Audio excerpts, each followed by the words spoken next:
Okay. All right. So basically, what we're here to do, guys, is to kind of give everybody an overview of the real estate industry as a whole. Some of you may have never bought a home. Some of you this may be a completely new entree or overview for you, but having a general overview of the Florida real estate law in general, how our members become agents, et cetera. So we're going to go through this kind of dry material, I think, so we'll try to make it as fun as possible. And as Teresa mentioned, please ask questions. I will pause after every slide. Let's make sure that you don't have any questions. The only stupid question, in my opinion, is the question that you never ask. So I'm here to help you. I wish I was there in the office this morning to do this. I would rather be doing it in front of you, but that's okay. We'll get it done. I didn't want to put it off. I wanted you guys to get this knowledge as soon as possible. So with that being said, let's talk about some common terms that are used in the real estate industry that you may hear from time to time. The big one is agency, and we'll talk about this a little bit, but agency is the legal relationship between a principal and his or her agent arising from a contract in which the principal employs the agent to perform certain acts on the principal's behalf. The law of agency governs the rights and obligations of a broker to the principal and of a licensed real estate salesperson to the broker. So there's a word in here that you may not even understand what it is as far as it relates to the real estate industry, and that's the principal. The principal is not the principal of the high school. The principal is the person that's paying the commission, essentially. That's the easiest way to remember that. It's the person that pays the commission. That was the tool that I was given many, many years ago in order to remember who is the principal in the transaction. The principal is the guy that's paying the commission. So that could be the seller. In most cases, it is the seller. In some cases where you have what's called buyer agency, the buyer actually pays the agent, the real estate salesperson, a commission. So the easiest way to remember who the principal is the person that's paying the commission. So that's the person that you have a legal duty to when we talk about some duties as we move on down through the next set of slides here. So basic agency it's a relationship between the person that's paying the commission and the agent that's performing the acts. That's probably the most simplistic way I can break it down. Does anybody have any questions about that term? You guys have any questions? Okay. About the term principal? Well, anything on this slide? No. No? Okay. All right. Let's talk about an arm's length transaction. You may hear that from time to time. I know Katie mentioned it last week when we were doing some of the training in the board room. Yes? Hey, can you make sure you're recording this, please? I am. Okay. Whew, okay. Oh, they go to the button at the top. Okay, thank you. No worries, Wanda. Okay, so an arm's length transaction, and I'll give you a couple of examples here, but an arm's length transaction is a normal, typical transaction whereby all parties have reasonable knowledge of the facts, et cetera. So think about, and that's the definition there on the left, but think about a standard transaction where you don't know who the seller is, you're not related to the seller, and you buy that person's house. That's an arm's length transaction, okay? But let's say that you bought a house from your mother or your father or your brother or your sister or your cousin or your uncle. That's not an arm's length transaction. That is definitely considered not an arm's length transaction. An arm's length transaction is no relationship between the parties, in other words, okay? No pressure, no duress. They're able to transact. They're ready, willing, and able to transact the real estate transaction. A non-arm's length transaction might be a foreclosure. That's not an arm's length transaction when it's going back to the bank. That's not an arm's length transaction, okay? You all have heard the term AVM. We have RVMs in data co-op. We've heard the term AVM. And even some of our members don't know what an AVM is, so I threw this in here, but an AVM is a computerized method for estimating the value of a property. It's typically used for mass appraisal purposes, such as a reassessment of a city's property tax base. So when each of our government agencies, our cities and towns, go to do their reassessment and figure out what tax base they need, they actually use AVMs to generate the pricing for the properties. So as you can see up there, I put Data Co-op and RPR both use AVMs. And Teresa, I'm just going to pause after each slide, or Wanda, one of you can just let me know that we're good to move on. And John actually makes a good point. A Zestimate could be an AVM. But we'll talk about Zillows and Trulias later on. I think I've got some slides in here about those guys. But we just want to make sure that we understand that, you know, an AVM is a computerized method. There's no personal interaction. There's no realtor getting involved or real estate licensee involved in generating that pricing. Okay, let's talk about a broker. Okay, because we have different terms. We have brokers, we have salespeople. We have broker associates. So a broker is a person who's licensed by the state of Florida to act for the owner in a transaction within the scope of the law. They may have an office that's open to the public. They may not have an office open to the public. And we'll talk about that when we talk about VALs. But in Florida, a person must be licensed as a broker to act as a act in a real estate transaction for another person. A licensed sales associate must be sponsored by a broker. So the broker is the one who takes responsibility for that person's sales transactions. So you have a broker and a salesperson. The salesperson reports to the broker. The salesperson is typically a independent contractor. I have that in a later slide. I want you to know that. And the broker is the one that takes ultimate responsibility. So if an agent says, well, it's my listing, well, technically they might have been the person that secured the listing from the seller, but really the listing belongs to the broker. And this comes into play when we talk about having access to listings. Who has the ability to manage those listings? We know that, you know, when we have new brokers that join with MFR as participants, and that's another word that you want to remember, a participant is the broker or the designated broker. Go ahead. What if you have two brokers in one office? You can have two brokers in one office, but only one is going to be the participant broker, Wanda. Okay, so I might have my broker's license and be a broker associate, but Mary Jo is the broker of the office. So Mary Jo is the one that's responsible for the entire office. Okay, Mary Jo might have multiple offices, and she might be the broker participant for the office in Maitland. And then because I'm a broker associate, she might designate me to be the broker associate of the office in Charlotte County. But she's still ultimately so she's the broker. I'm a broker associate. So I would be the one that would be designated as responsible for all the transactions in the Charlotte County office. She would be the one responsible for the ones in the Maitland office. You will only ever have one participant broker in an office, though. Okay. Yeah, because we'll have brokers that call that maybe there are more than one in the office, and they think that they're still like the designated realtor, and I'm like, well, no, this particular person is the designated realtor. But sometimes it's like they don't get it. And so I was like, well, just refer back to your designated broker there and explain it more, you know, because they think they're supposed to have the same rights as the one who's in charge of the office. Right, and no, Wanda, that's the perfect answer for somebody that's given you that kind of comment. You need to refer them back to the designated broker in the office, absolutely, because we can't make those decisions. Now, what we do accommodate for is when a new designated broker is assigned in an office, whether that's a new broker, a new office, somebody just coming in as the participant for that office, I think you all are aware of this, but we give them the Bang H access.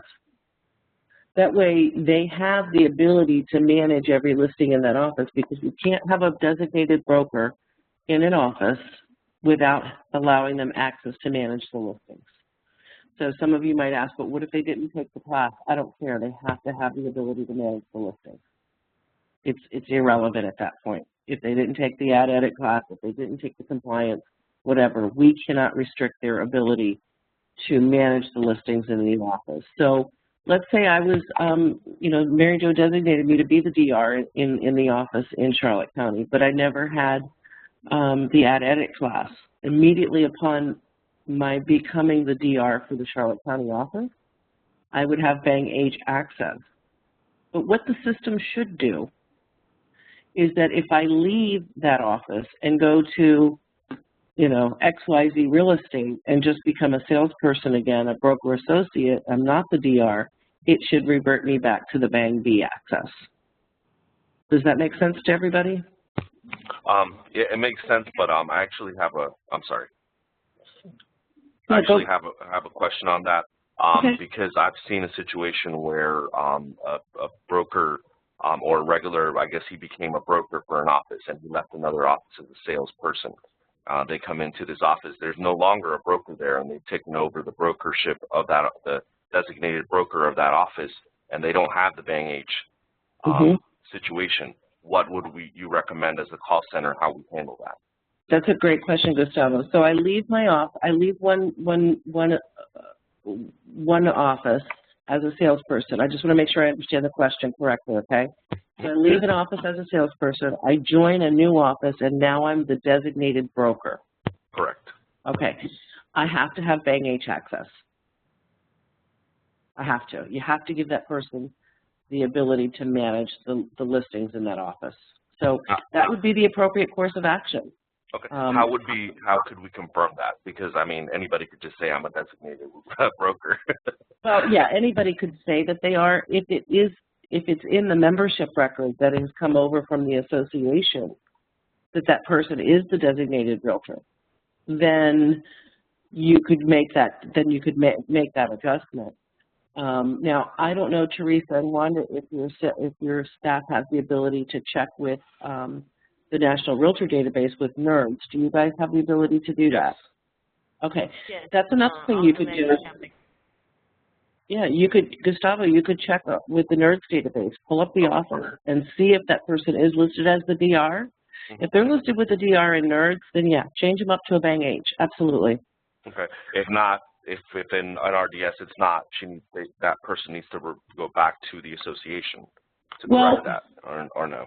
Before sending them back to the association, what I would do is pick up the phone and call the association, talk to that membership person and say, is this person really the DR? We don't seem to have it in our records. If they say no, then that's a simple stopgap right there, okay?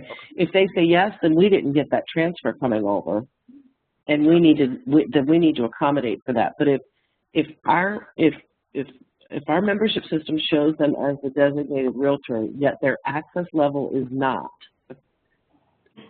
in sync with that, and NERDS shows that they're the DR, then change it.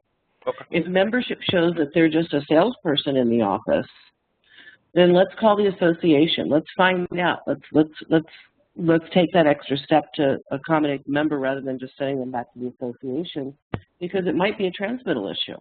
Okay. It might be. Maybe they've already been to the association and we just didn't get it in the transmittal. So I'd say pick up the phone, call the association. Hey guys, is this person really the DR? If they are, let's get it changed in our system. Let's change their access level. If they're not, send them back to the association. But I would do those couple of checks before you send them back. Perfect. Okay. Any other questions? Yes. Question for you. What about when the situation when they have like a waived office? When they have a waived office. Okay. Somebody has. Yeah. So that's a really good question. A waived office is a different animal altogether, and that's basically, I don't know whether everybody knows what that is. Does everybody know what a waived office is? I don't. I've never even heard it personally. Okay. All right, good. Thanks for being upfront. I appreciate that. That helps me. Okay, so waived office. I am a broker. I have a broker's license. I've opened up MFRMLS Realty, and I list and I sell out of MFRMLS Realty, okay? I also have an office called Thompson Realty under a different broker's license, but I don't list and sell under Thompson Realty. I have Thompson Realty because I've got my daughter working over there. I've got a couple of other agents working there, and I just keep that office open because of my name. Everybody knows me, and I get business through that office, but everything goes through different agents in the office. I don't list and sell out of that office. That's what we consider a waived office. There still has to be a designated realtor in that office, and somebody still has to be able to manage the listings. So maybe it's my daughter that's the designated realtor. I don't know. But somebody in that office still has to be able to manage that office and manage the listings in that office. So just I guess a good point to remember, and if you're not sure, then, you know, take the call, get as much information as you can, and then, you know, maybe it's something that has to go over to administration, to membership, and maybe it's something they have to look at if you're not sure. But in a waived office is probably going to generate that kind of activity because you may not know, it may not be as apparent as you might want it to be. But just remember, the important thing to remember is that there has to be somebody that can manage the listings in an office. You can't have an office where nobody has the ability to manage the listings. Might be an office manager with a Bang O access. It might be somebody has to be able to manage all the listings in the office. And I think if you remember that little piece of it, that might help.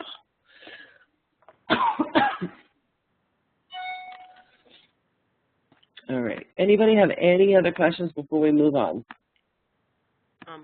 One about the Bang H and the Bang O. Do we automatically just change them, change the broker to a Bang H, or would Bang O suffice? Or is there a reason why we just go ahead and go to Bang H? Is it because they may add an office in the future and you wouldn't have to worry about changing the status? Yep, that's exactly why, Wanda. That is absolutely 100% exactly why we bring in brokers with Bang H. That way, if they open up a branch, we don't have to worry about changing their status. It's just easier that way. Okay. All right. Any other questions? Okay, moving on. All right, let's talk about a brokerage. A brokerage is the office. So the brokerage is the business of being a broker. So where parties are brought together in a real estate transaction. So the brokerage is the firm or the office. The broker is the person that is responsible for it. A broker associate, we talked about that. That's somebody who has earned a license as a broker but works under another broker. Let's talk about a closing date. It's not the state. It's the date on which the seller delivers the deed and the buyer pays for the property, also called a settlement date.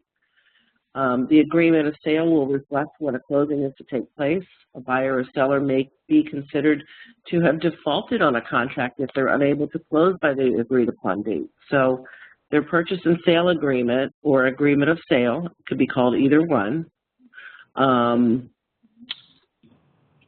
will designate when that closing date is. Okay. What could cause them to what could cause them to default on the, like, not meet that closing date? Could it be financing, or, I mean, what could be the problem? Could be any number of things. Typically, you're going to have a closing date set, and when you come together in contract negotiations, you're going to set the closing date. So maybe it's 60 days out, maybe it's 90 days out, maybe it's 10 days out. I don't know. It all depends on the negotiating between the agents and the buyer and seller. But when you set that closing date, you're basically saying, okay, I am willing and able and going to do my best to come, what we say, to the table and close on XYZ date, November 30th. Now, if something precludes me from meeting that obligation, maybe it's the bank isn't done with the financing yet. They've run into some glitches. Maybe they ran into some glitches with the title search, because a title search is conducted on the property to make sure that the seller has clear, what we call clear title to the property to sell it. It's like saying you have the title to your vehicle and you're the one that can sell that vehicle. It's the same kind of concept, okay? But if something stops you along the way, and if both parties are doing what they have to do to make it happen, so to speak, you'll get an extension on the closing date.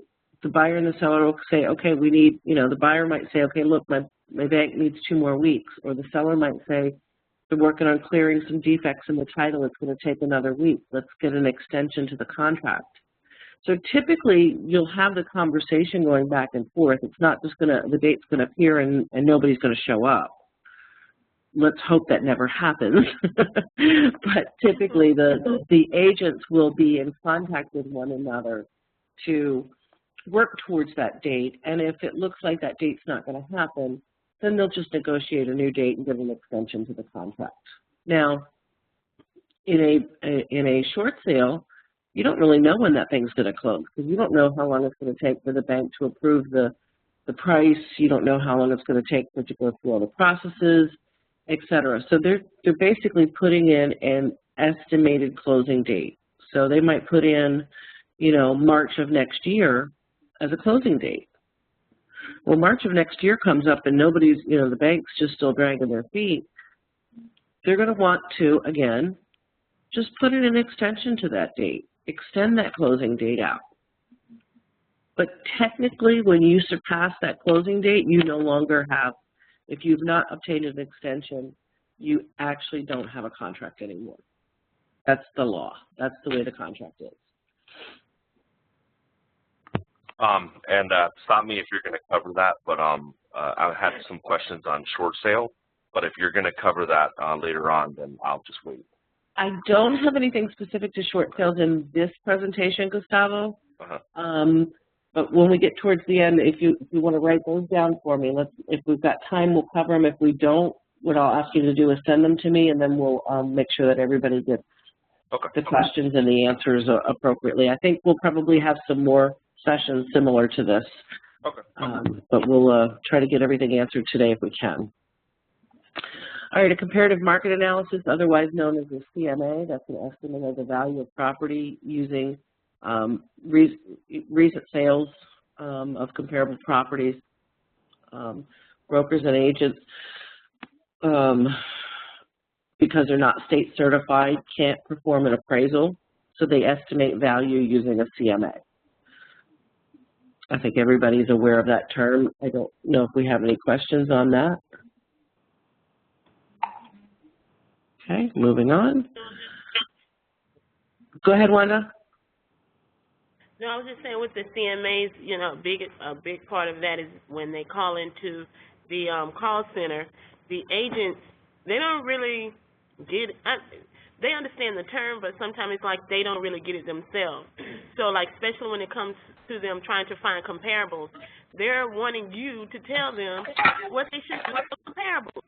I mean, they will get upset, Jennifer, like, you should be able to, I'm like, yeah, at the end of the day, I try to say you want to find something that's related around your subject, blah, blah, blah, but they want you to tell them, how many actors should I use? Oh, should I use expired? Should I use this? And I'm I try to make them like, you may want to get with your broker or, someone in the office, but they really don't know that. That's right. That's right. We can't tell them how to do the CMAs, and even when we're in training classes, we tell them the same thing. We can't tell you how many comps to use. We can't tell you, how far to search around your property. We can't tell you those things. And the right answer is refer them back to their broker. If they say, well, my broker's never in the office, well, I'm sorry. Do you have another agent that you're friendly with that might be able to help you out, something of that nature? But, we can't be the ones that are telling them what to use to create their CMA. We can only show them how to conduct the searches, how to mechanically complete that CMA. But there's a lot of ins and outs to a CMA. So, a lot of it is subjective. What I do might be completely different than what John chooses for a CMA. So it's very subjective, and I would completely stay out of that whole conversation from the call center perspective. And that even comes when they are asking you what to do, adjust on, because I've had even people tell me, like, what do I need to adjust? I mean, I don't know what they need to adjust. I mean, stay away. Okay, perfect. Okay. Caution, stay away. We're not appraisers. They're not appraisers. Stay away. Don't just caution. Here, let me show you how to mechanically create an adjustment, but value-wise, no. Stay away from that, guys. Completely stay away from it. Okay. A condominium is a system of ownership of individual units in a multi-unit structure. And I threw this in here because I think we get some confusion sometimes about what is a condo and what's a townhouse and what's a this and what's a that. Condominium is a type of ownership, okay? So that's why I threw this in here. A condominium can be mortgaged by its individual owner who must pay assessments for common area maintenance. Think about the docks and the documiniums and the racominiums. Those are condominiums. No, you can't live in it, but it is a condominium because it's a type of ownership whereby individual owners own a piece of the big structure and they have common use and ownership of common properties, okay? That's why I wanted to throw this one in here. And I will send this presentation out to Wanda and Teresa so that they can disperse this to you guys so you'll have it sort of as some reference material. All right, let's talk about what we call the DBEPR. If you hear that term, the DBEPR, that's the Department of Business and Professional Regulation. That's where you can go online to myfloridalicense.com and check out and see if somebody is a real estate licensee. Do they have a broker's license? Do they have a salesperson's license? Is it active? Is it inactive? Do they have any complaints filed against them, et cetera, et cetera, et cetera. Great site. It's a resource for you. It's something to take a look at if you feel the need or want to go dig it around. So, and since you brought this up, because I've had agents call and say, I want to file a complaint about an agent. We reference them to the DBPR? Well, now that's a good question. If they want to file a complaint against a fellow real estate licensee, it might be a code of ethics complaint. It could be a professional standards complaint. If it's something where it violates Florida state law, then they definitely would probably go down the path of filing a complaint with the DBEPR. Typically, the DBEPR is going to be where you've got consumers that are filing complaints. We do have, I've got a couple of other slides in here about the DBEPR, but basically when they're filing complaints, for the most part, I think what you guys are hearing from the call center perspective is they're looking at typically code of ethics complaints. And the code of ethics is something that falls in line when we talk about their membership with the National Association of Realtors. So I have a slide a little bit later on that talks about the relationship, and I'm going to make a note to myself to talk about the code of ethics and how that comes into play. But if they have a complaint to file, whether it's a professional standards or a code of ethics complaint to answer your question, that has to go through their local association.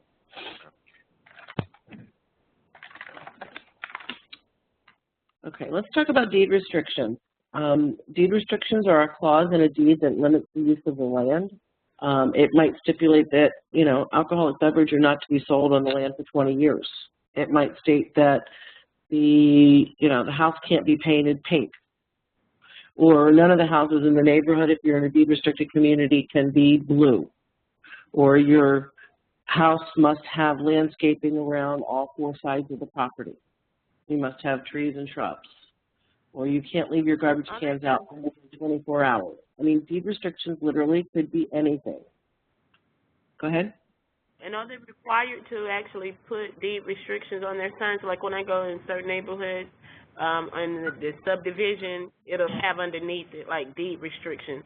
Why do they just want you to know it's deed restrictions, or is it probably required for them to have? No, it's just putting you on notice that it is a deed-restricted community. Now, if there are deed restrictions when it comes to the contract and the purchase and sale agreement of a property that is in a deed-restricted community, those are called covenants, so to speak, and those must be disclosed to the potential buyer, and the buyer has the right to review those deed restrictions before they actually decide they want to move forward with a contract. So let's say I decided to buy a property in a deed-restricted community. I've said I want to close in 45 days. Maybe I'm going to get financing, I'm going to get a home inspection, but I also have 10 days to review the deed restrictions and see if I want to move forward with the purchase of the property.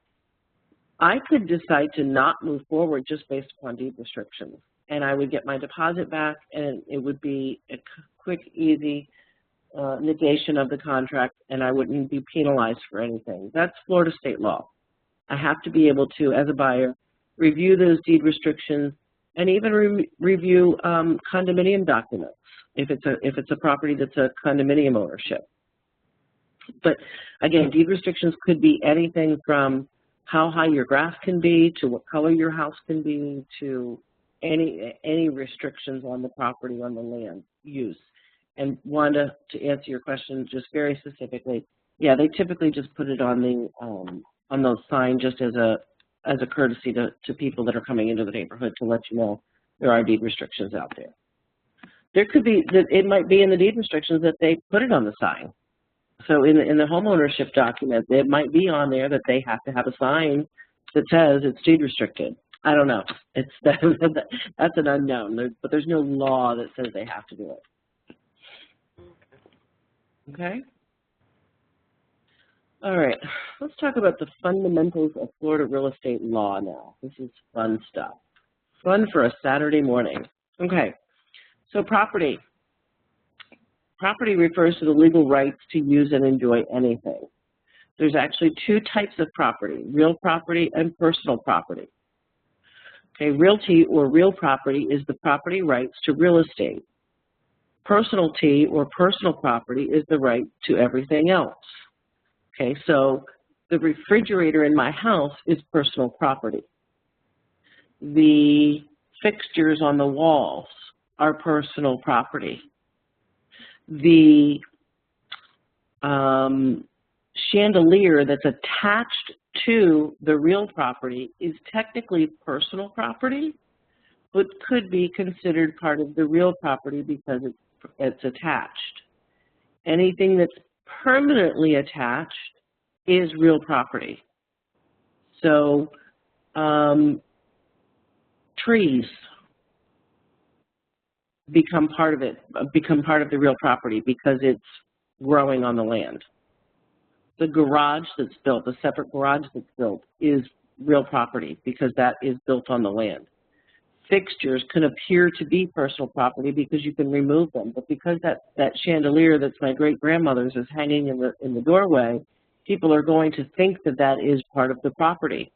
So if I don't want to sell that as part of the property when I list it, I should take it down and put up the $20 chandelier I buy at Lowe's. Because otherwise, people are going to think that that chandelier transfers with the property because they think it's real property. So that can be sticky, and as a real estate licensee, what they should be telling their sellers is that if you don't want to sell this with your home, you need to take it down. If it's a fixture, take it down, replace it with something you're willing to let go of. If the stove in the kitchen is my, $5,000 Vulcan stove, and I'm going to take it with me, there's two ways I can handle that. I can either exclude it in the contract to say that that stove does not transfer with the home. Better yet, I take the stove out and I put in a $300 stove I buy at Sears, put it in the garage and cover it up so nobody sees it. Because when somebody walks in a house and they see that $5,000 stove, they're going to go, wow, look at this kitchen. This is awesome. I like this house. And then that becomes a negotiating point to the seller to say, no, the stove doesn't go. And the buyer says, well, I didn't see that. Maybe the listing agent didn't put it in the listing. It could become a point of contention. Just some things to be aware of. This is stuff that agents are learning, guys, when they're in their pre-license classes. So that's why I'm giving you this. It might be a little too much, but I want you to understand the types of things that they're going to go through and the things that they're going to hear when they're going through their pre-licensing and their post-licensing classes. Questions about real versus personal property?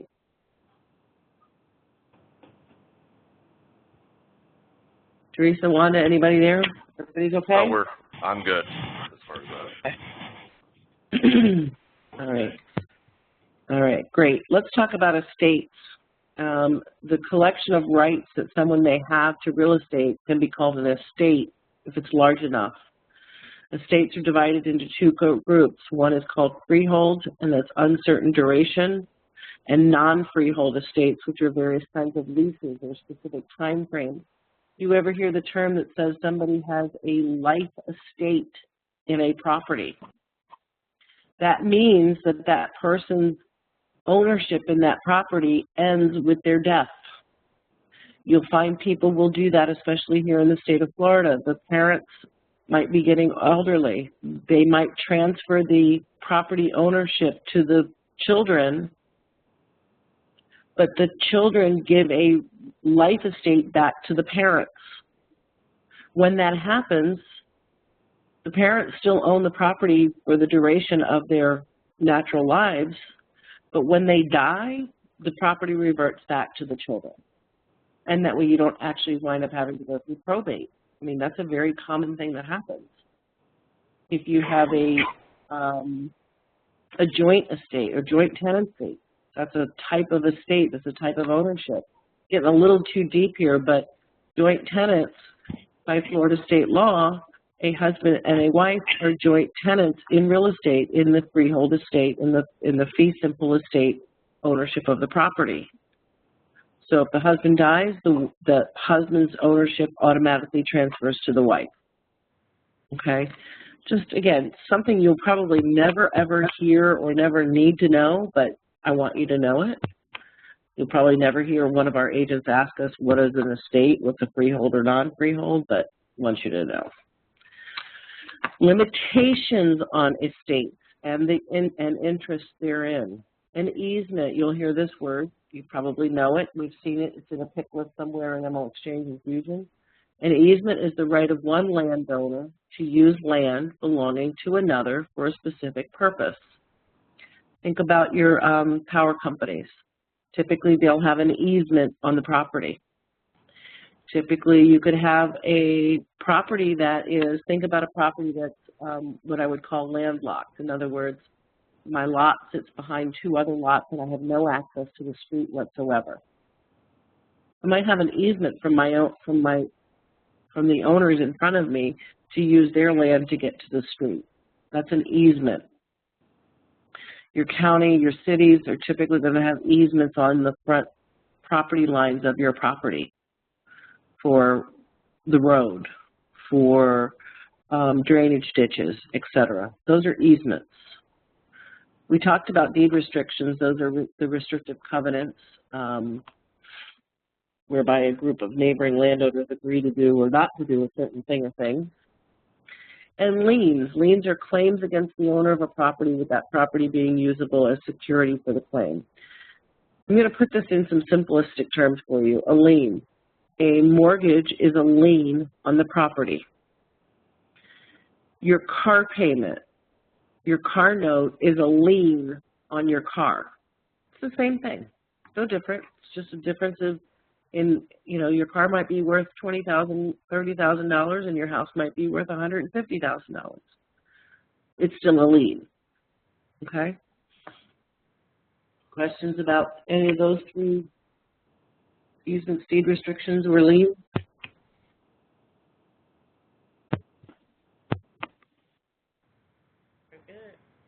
You're good? Okay, thank you. Okay, let's talk about license law. Okay. The purpose of the license law, since 1923, Florida has required licensure of real estate brokers and sales associates. That should be of, not or. The purpose is to protect the health, safety, morals, and welfare of the public. Real estate brokers and sales associates are tested on their knowledge of the law, and they're issued a license that can be denied, revoked, or suspended. And all in all, the purpose of the Florida real estate law was, historically speaking, what happened many, many, many moons ago, almost 100 years ago, is you had people that were selling, I hate to say this, but selling swampland to people up north that people up north didn't know was swampland. They're telling them about all this beautiful stuff down in Florida, and it's really swampland. So that was the reasoning behind the some of the stipulations and the strictness of the law that we have here in Florida, is because some of those not so great practices that occurred. Okay, the types of licenses. Now I'm going to leave this slide up here a little bit. Okay, we talked a little bit about a broker, and let's talk about the sales associate. The sales associate performs real estate services. Activities are controlled, directed, and managed by a broker. The requirements, when you look at the requirements, they're very similar across both the broker and the sales associate until we start to get down into the last three slides, the last three bullets under each. There's 63 hours of classroom pre-licensure, classroom training they go through as a sales associate, and 72 hours as a broker. 45 hours of post-licensure, so once they go, they take the pre-licensure course, they take the state certified test, they pass the test, they now have to go through another 45 hours of post-licensure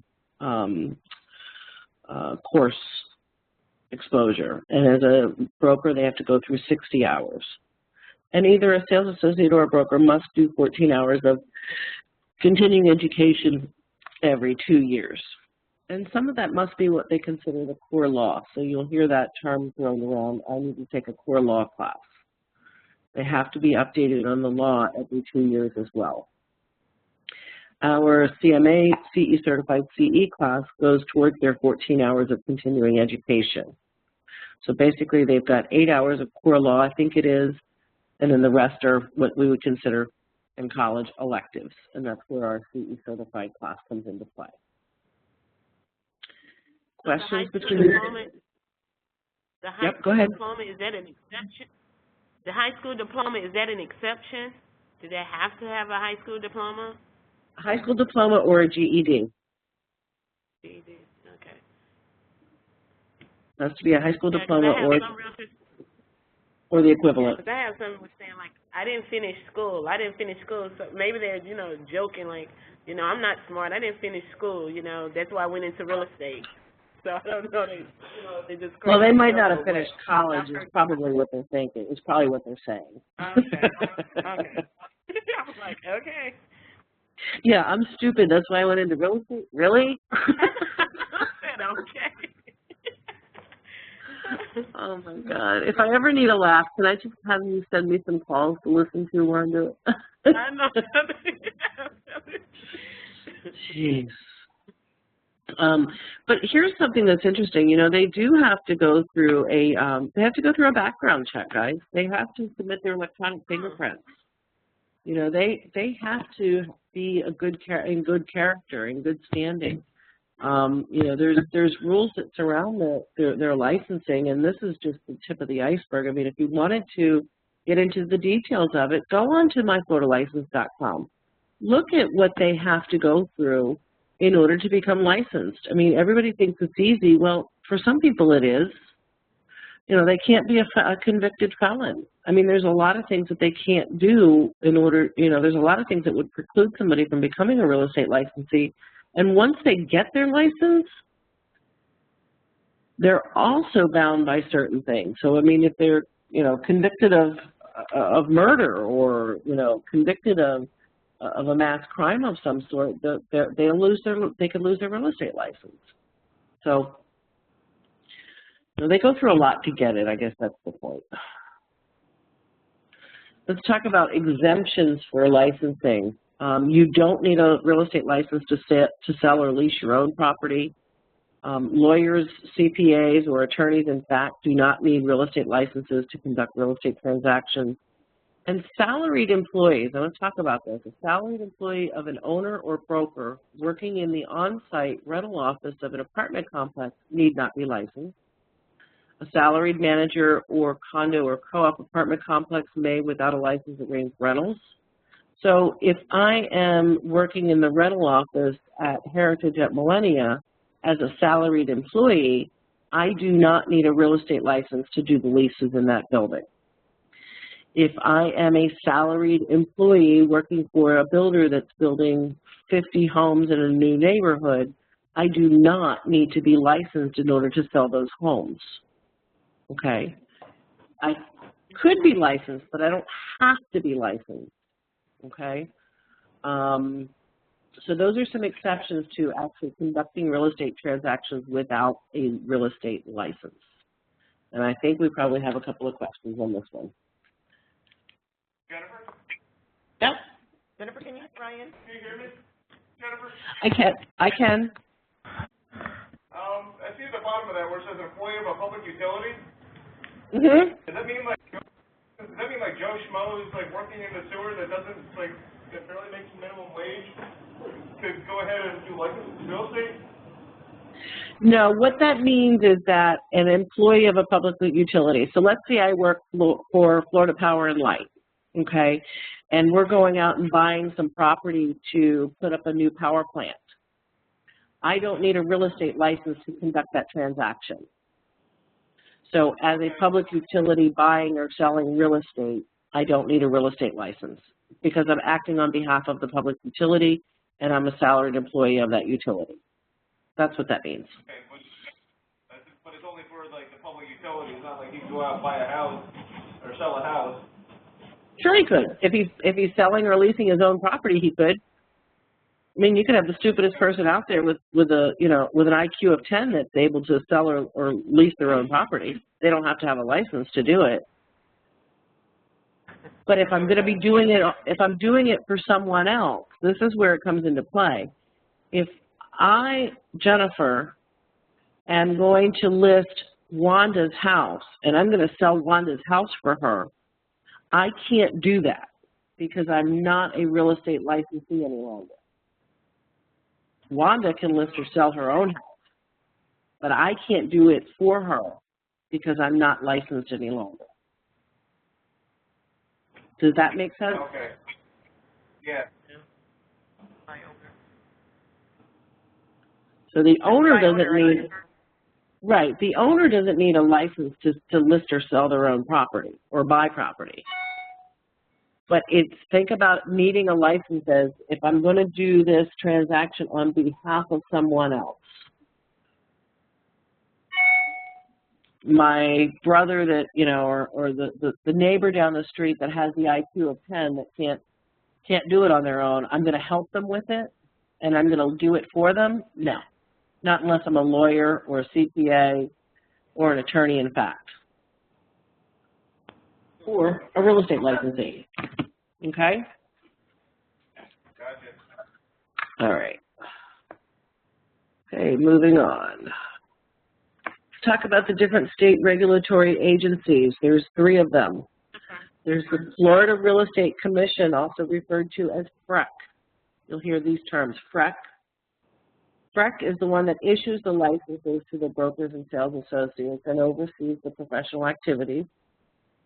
Their powers include regulation and enforcement of license law. They have quasi-legislative authority to enact administrative rules and quasi-judicial powers to hear complaints. Okay, so they can administer the rules, the Florida real estate law, and they can enforce them to hear complaints. So they can hear complaints from the consumers. The Department of Business and Professional Regulation, the DBEPR, is really the one that administers and enforces the license laws. So FREC creates them, the DBEPR enforces them. And the Division of Real Estate is within the DBEPR, and they're the one that administer the exam, enforce license law, rules, and regulations adopted by FREC. They're in charge of all the record keeping, the legal, and the investigative services. They do have investigators that go out and investigate folks when they have complaints. So, I mean, they really do. I've met a couple of them. They're really nice people. And actually, the director of the Division of Real Estate, she's an attorney, and she's actually really, really swift lady. And they're actually located in Orlando.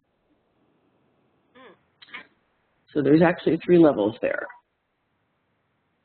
Okay, questions about the state regulatory agencies?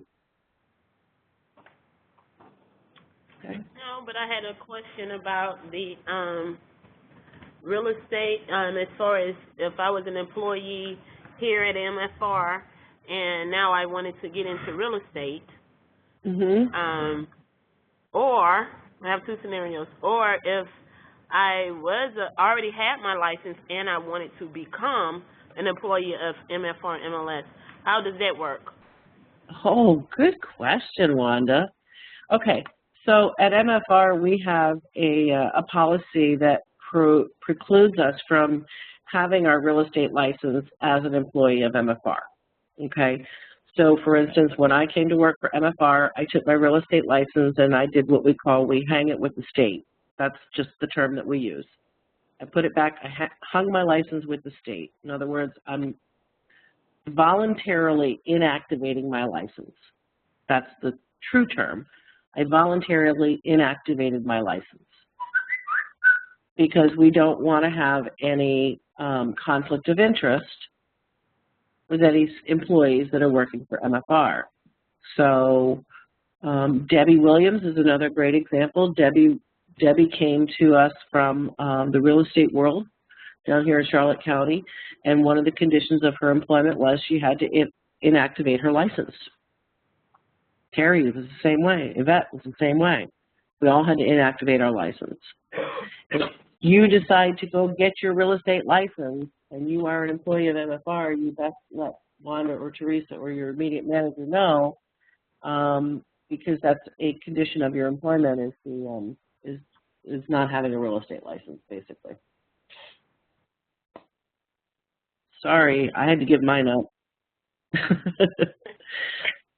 you can still take courses and stuff to remain, like, not active, but, like, current on things. Can you still do that? I could keep my license voluntarily inactive and keep up on my continuing education. And then if I decided to leave MFR and go back into real estate, all I'd have to do is put my license with a new broker because I would be up to date on my education. Yeah, I could do that. Any one of us could go take the pre-licensing class if you wanted to get really in-depth, more knowledge than what I'm giving you today. As you could see, it was 60-some-odd hours. So if you want to do that and spend $300 or $400, go right ahead. That's not going to do anything because you're not actually going and taking the test and obtaining your license. But as much information as you can get to stay current on what's going on out there in the world of real estate, it's only going to help you in your job. Know what's going on out there. Read the paper. Read the news articles that are out there. There's all kinds of industry blogs and updates that you could be keeping yourself aware of what's going on out there in the world of real estate. And if we need to put together some of those resources, I can certainly help do that for you guys.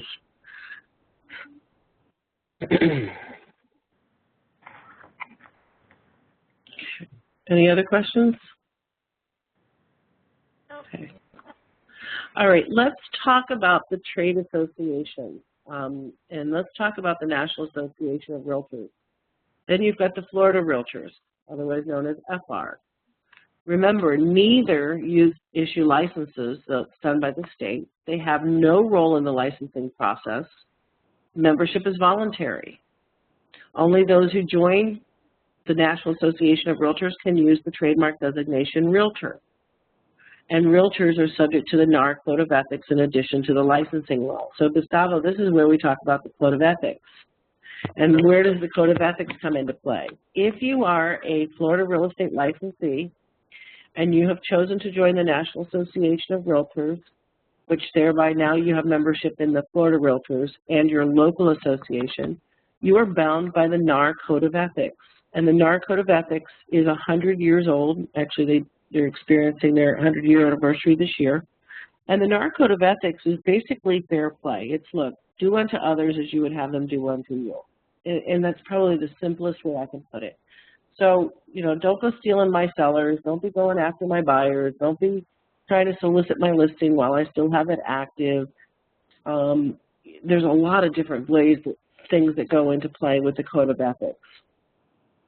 If there is a potential violation of the Code of Ethics, then those Code of Ethics violations are reviewed and filed with their local association of realtors, with one of our LSCs.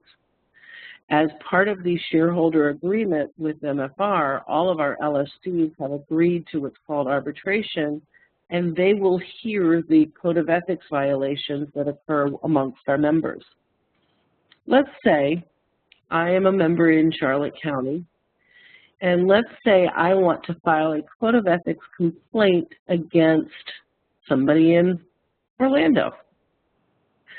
I will do that. I will file it with my local association, even though that person is a member, even though the other realtor is a member of Orlando. I will file it with my local association. Now, Orlando and Punta Gorda Port Charlotte will communicate together.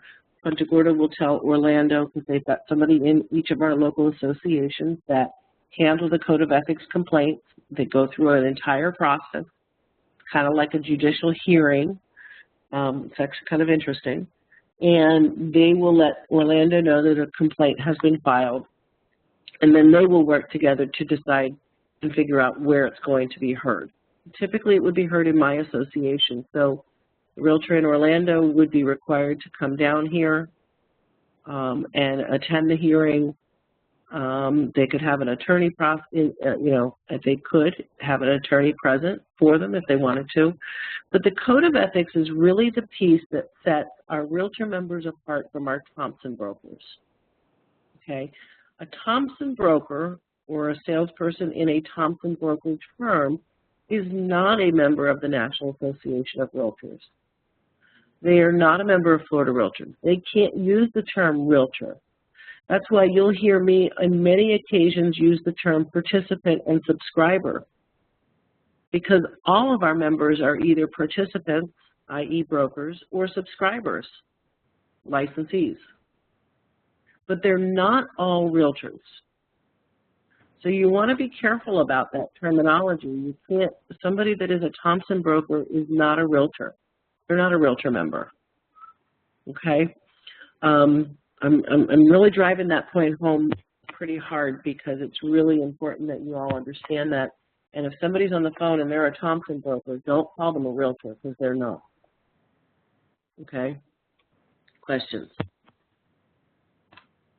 Well, a quick question on the Thompson broker. So what we're saying is that they don't have to abide by the law, the codes of ethics, or they're just, I guess because I get a lot of calls, we get a few calls, not a lot, but about I want to become a Thompson broker. Okay. So basically they, why did they become a Thompson broker, I guess is the question.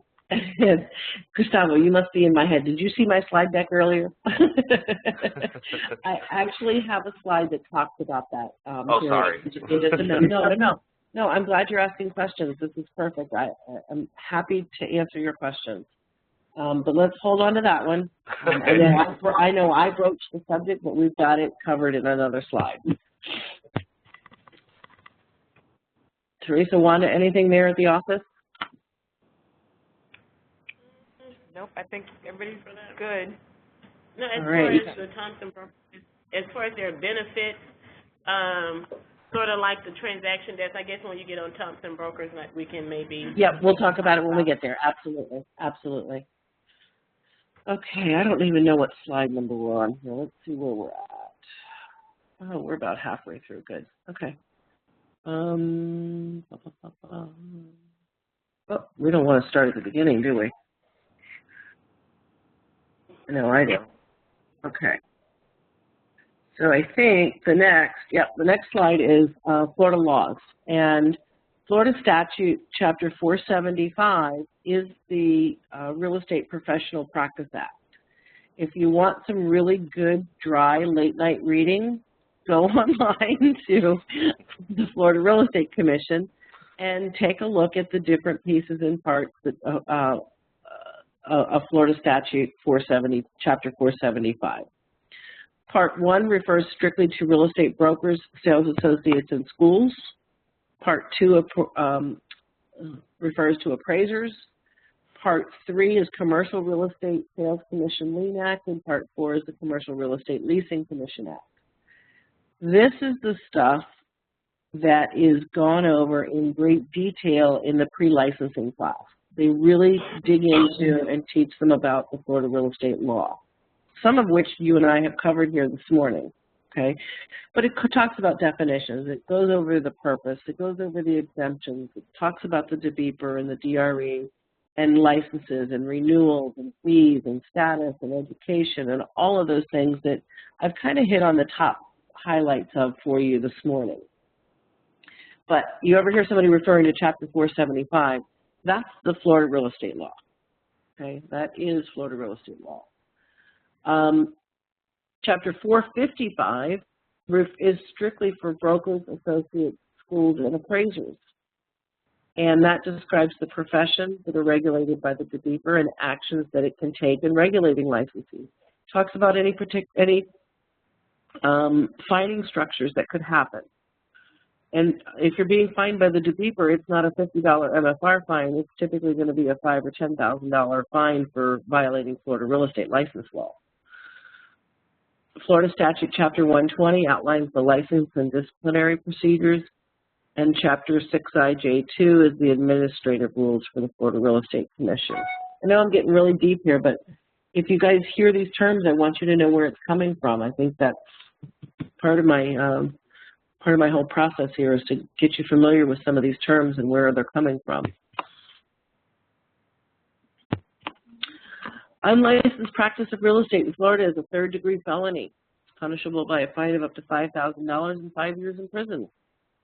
So if Jennifer decides she's going to start selling real estate without a license, I could be, if I'm caught, found in violation of that law and have a third-degree felony and $5,000 fine and up to 5 years in prison. The DRE and FREC take unlicensed practice very seriously. The Division of Real Estate aggressively investigates complaints against licensed real estate professionals and unlicensed individuals. Now, when we talk about unlicensed individuals, there's a whole list of things that a unlicensed assistant can and cannot do. So an unlicensed assistant can't write the contract. An unlicensed assistant can't negotiate a contract. An unlicensed assistant has many things that they can and cannot do, and some of them are probably, in all honesty, crossing the lines where they shouldn't be. I think that a lot of our members and a lot of our unlicensed assistants forget what their role is, so to speak, and it's really too bad. Nothing we can really do about it, but I want you to be aware of the penalties for unlicensed activity. Questions? Do you know anybody that actually happened to? I personally do not, no. I personally know a couple that I probably could have reported. Yeah. But no, I haven't. And I mean, and it goes back to the fact that assistants don't have access to transaction desk or form simplicity. Am I correct on that? Well, yeah, that's a tough one. They really should be access. Form. Yeah, they don't have access to the form. I have transaction desk because we're providing it to them from MFR, but the forms they can't. Right, they shouldn't be having access to the forms, but the storage and the DocBox printer and the the other features of transaction desk they should have access to. Oh, okay. They should. If they don't, then Wanda will take care of that as an escalation.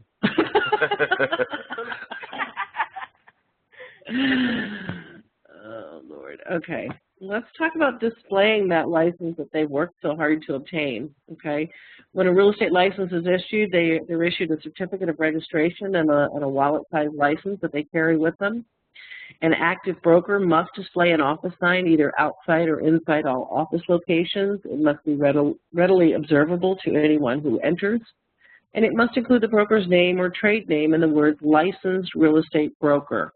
Okay, this is Florida real estate law. There's no way around this. So if I'm a real estate broker, I have to put the public on notice that I am a licensed real estate broker. And it's really all about informing the public. Okay.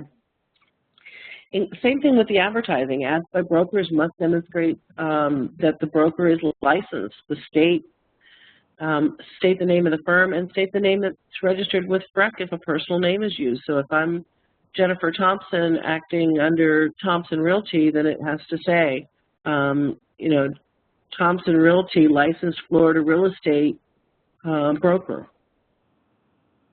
Let people know that I am on notice. And if a broker advertises property that they own themselves, they must tell the public at the first meaningful discussion. So if I've got a house up in Daytona Beach that has been in my family for years, and I'm using Daytona Beach as an example because they're not in our MLS, but it is in Florida, if I'm listing a property in Daytona Beach, I'm going to put it in the MLS system. It's my personal property, but I'm going to sell it. I must disclose to everybody that I am a licensed real estate broker and that I have an interest in that property, whether I own it wholly, 100% myself, or whether I own it, you know, as you know, with my brother. I have to tell people that I'm a licensed real estate broker because it could put somebody at an unfair advantage because the Florida real estate law, FREC, looks at me as having being put to a higher standard because I have a real estate broker's license. They hold me to a higher standard. I can't deceive the public. I can't do this. I can't do that. I have to disclose things to people. If I'm Joe Schmo with no real estate license, they don't consider, the Florida real estate says, Jennifer, you're not held to the same standard because we don't expect you to know all the Florida real estate laws. Okay. An unlicensed employee of a broker must have the broker's prior written approval to prepare an ad for the sale of a house. So here we get into that assistant piece of it, right? So an assistant can't write the ad without the broker's approval. The broker has to sign off on that ad. False advertising by a broker is likely to be considered a second-degree misdemeanor, so they have to be truthful in their advertising. They can't say that the house is, you know, sitting on, you know, an acre of land, and you go to the property and it's sitting on a postage stamp size lot. That's false advertising. It's misleading to the public. And the public, that could be considered a second-degree misdemeanor. Jennifer? Yes. Say, for example, you get an agent that's coming from out of state, but they're licensed in the state that they're coming from. They're coming to Florida, and now they want to, you know, practice, of course, real estate because they're an agent or a broker. Are they allowed a certain grace period before they have to get their Florida license, or do they immediately have to? If they're going to conduct real estate transactions in the state of Florida, they must be licensed by the state of Florida. There is no grace period. Absolutely not. Nope. If they're going to conduct real estate transactions, they must be licensed, unless they're doing it on their, you know, for themselves. Unless they're going out and buying homes for themselves as investment homes, or selling their own personal property that they own in Florida, no, they have to be licensed. There's no exclusions. No exceptions. And they have to take the entire Florida course, Florida real estate course. Yep, they do. There is no difference. I had to do it. Yay, of yays. And I can license in 2 other states. And I was licensed in 2 other states, and I had a broker's license in 2 states, and I had to go through the whole thing again. So it's just, it's just they don't mess around in Florida. Complaints. Anybody can file a complaint against a real estate licensee. It can include up to 7 steps if a complaint is filed with the commission. Filing in writing with the DBEFR, the investigation by the DRE, probable cause, the formal complaint, a formal or informal hearing, a final order, and a judicial appeal. So if somebody has a complaint against somebody, either licensed or unlicensed activity, then the DRE will investigate it. They'll decide whether there's probable cause or not. If there is, it'll move forward to a formal complaint where the licensee or non-licensee would be notified. Then they're going to go through a hearing, either informal or formal, and then an order is set down, and then I could appeal that order if I wanted to. So that's the different steps once a complaint is filed against a real estate licensee. Anybody want to get into real estate now?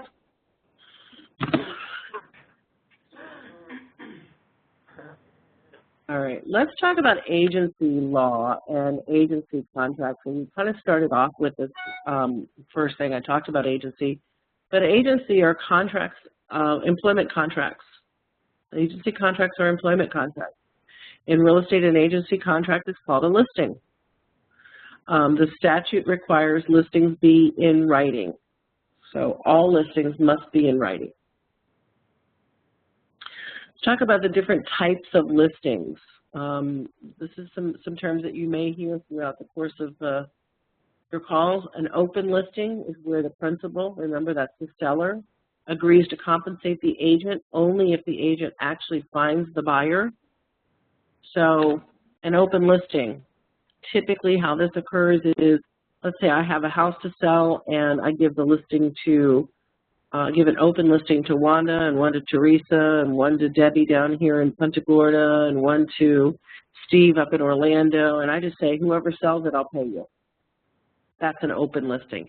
Not very common, not very productive, and as an agent, do you think that you're going to spend a whole lot of time on that listing? Probably not, right? Because, you know, it's like, it's just the seller threw it up there in the air and whoever catches it, you know, might get a commission. So not very common, not very solid from an agent standpoint. Exclusive agency is where the seller agrees to employ no other broker, and if the property is sold by any licensed agent, a commission will be paid to the broker. State law requires that any other agent must work through the listing broker. Now, different from an exclusive right of sale, which is where an exclusive right of sale is the principal will pay the broker a commission regardless of who sells the property, including if they find the buyer themselves. So exclusive agency is where the seller retains the right to sell the property themselves without paying a commission. An exclusive right of sale is where the seller is going to pay a commission regardless of who finds the buyer. So, give you an example. I have an exclusive agency listing with, let's say Wanda's my agent, okay? Wanda's my agent, my broker, and I have a listing exclusive agency agreement with her. And essentially what that's allowing me to do as a seller is that allows me as a seller to go market my property myself and find a buyer. Wanda's going to put it into MLS and try to find the buyer through a cooperating agent, of course, and she's going to do whatever she can to market the property. But if I find the buyer myself, let's say I do an open house on a Saturday and I sell the property, I get a buyer, I don't pay Wanda a commission in an exclusive agency situation. If it's an exclusive right of sale situation, we'll take that same exact scenario and I decide I'm going to open up my house on Saturday because it's a beautiful day and I'll throw a sign out in the yard, open house. I'm just trying to get this thing sold. I just want to move. That buyer walks through that door, falls in love with my house, and I sell it to them. I still owe Wanda a commission in an exclusive right of sale, exclusive right to sell listing agreement. So as an agent, your broker or whatever, I would rather do the right to sell. Like exclusive agency, does that really make sense to do? Like what's the advantage to that? There is no advantage to the agent to do that. The only time as a broker or an agent you would actually probably go with an exclusive agency agreement is if you're maybe trying, you know, you found this house, it's a beautiful home, maybe it was for sale by owner, and the owner just really says, no, if I sell it, I don't want to pay you a commission. You're typically going to go with the exclusive right to sell listing agreement for the most part. Time to time you could come across an exclusive agency, but very rarely. And in some cases, a brokerage firm won't take an exclusive agency agreement. I mean, the broker might say, we don't take those types. We don't do those kinds of listings. We only do exclusive right to sell listings. And that's the prerogative of the broker. I've worked for brokers that said, we won't do an exclusive agency. I actually worked for a broker that wouldn't take an exclusive agency listing. But I had a property that the owner refused to sign an exclusive right to sell, but they would sign an exclusive agency, and I twisted it. I negotiated it, and I gave him basically what he wanted, but for a limited time through an exclusive right to sell. I took the exclusive right to sell, and I said, okay, if you sell it in the first 30 days, you won't pay a commission. So I kind of did a hybrid of the two, but after 30 days, it transitioned to an exclusive right to sell listing. Made my broker happy, made the seller happy. So everything's negotiable. That's the thing about real estate and listings. This is all negotiable. It's all depending upon how good are your negotiating skills as either a listing agent or a selling agent. It really boils down to that. How would you list that then? If you kind of did a hybrid, how would that be listed? I listed it as I used an exclusive right to sell listing agreement, and in the contract I wrote that the seller reserved the right for 30 days to sell the property without paying a commission. So if the seller procured the buyer within the first 30 days of the contract, he would not owe me a commission. And it was written right into the exclusive right to sell contract. So on day 31, that expired because it was written into the contract. And then it just automatically became an exclusive right to sell listing. So if they're smart, they could do these types of things. Okay, all right. A net listing, discouraged by Florida law. I don't even want to talk about it. It's really bad. We don't ever want to talk about a net listing, but basically a net listing would be where the seller says, okay, maybe my house is worth $150,000, and I say to you as my agent, I don't care what you sell it for, just get me $150. I just need to get out of here. I owe $150, just get me $150 for it. You put it in for $250, and you take the $100,000 over before it sells. That's a net listing.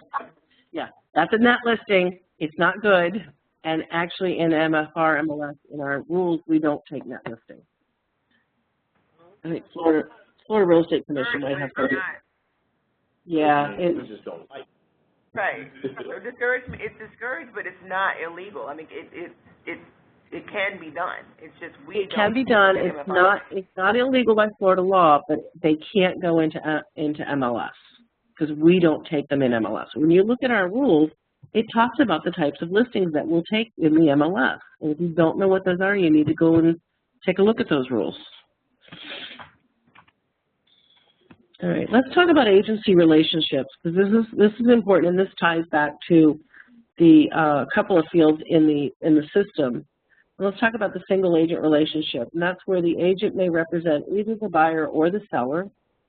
The broker owes the fiduciary duties to the party that's represented. So the buyer or the seller is the principal, okay?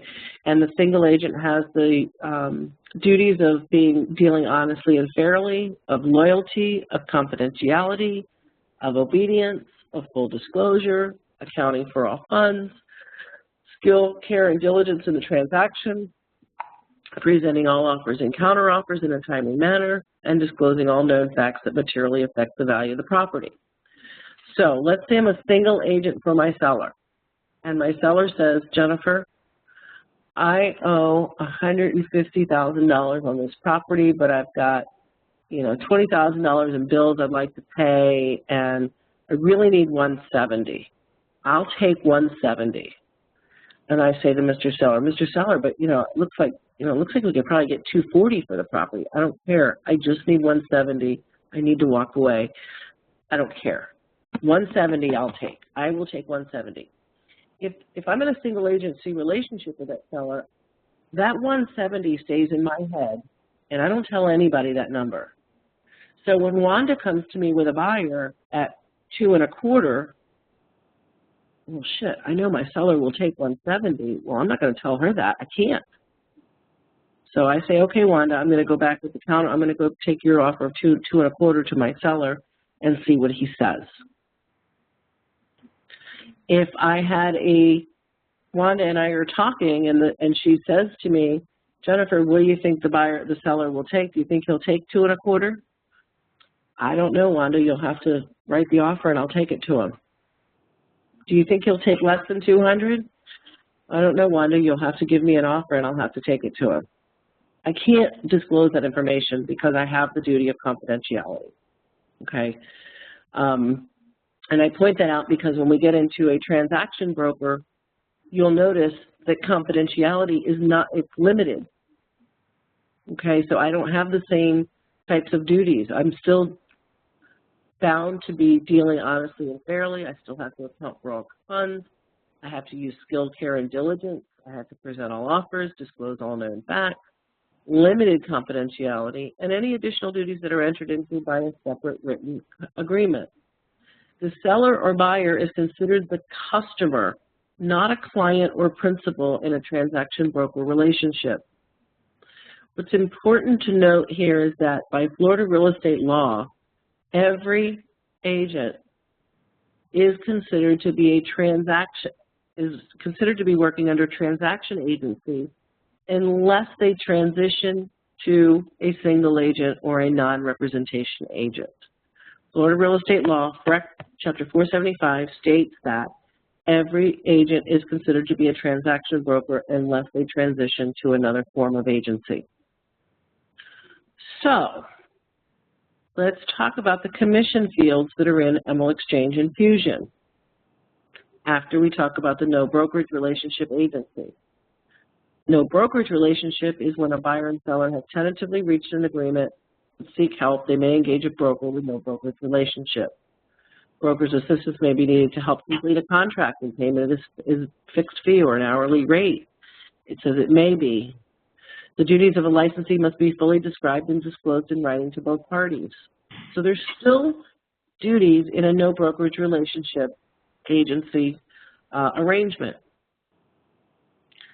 What I want to specifically point out to you is that when we see those commission fields in ML Exchange or Fusion, when those agents ask you, well, what should I put there for no brokerage or for the non-rep, don't tell them what the number is.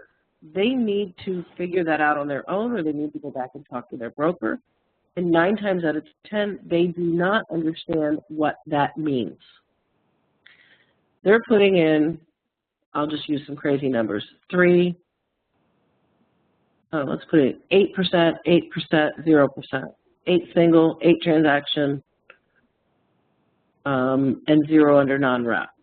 They don't understand that in a non-rep or no agency relationship, I still have duties to the transaction. I might have a buyer that is my attorney that does not want me to represent him in the transaction as a transaction agent. He might want me to have those limited duties as a no brokerage relationship because he's going to deal with all the other stuff. So I caution people if they're just saying, zeros in the non-reps, because most of the time they don't understand what it is. If they don't know what it is, please always refer them back to their broker, refer them back to Chapter 475 to talk about agency. It's spelled out, it's very clear if they don't know what it is. But by Florida state law, everybody is considered to be a transaction agency relationship with their customer unless they transition in writing to the different forms of agency. And I'm sure this is where questions are going to pop up.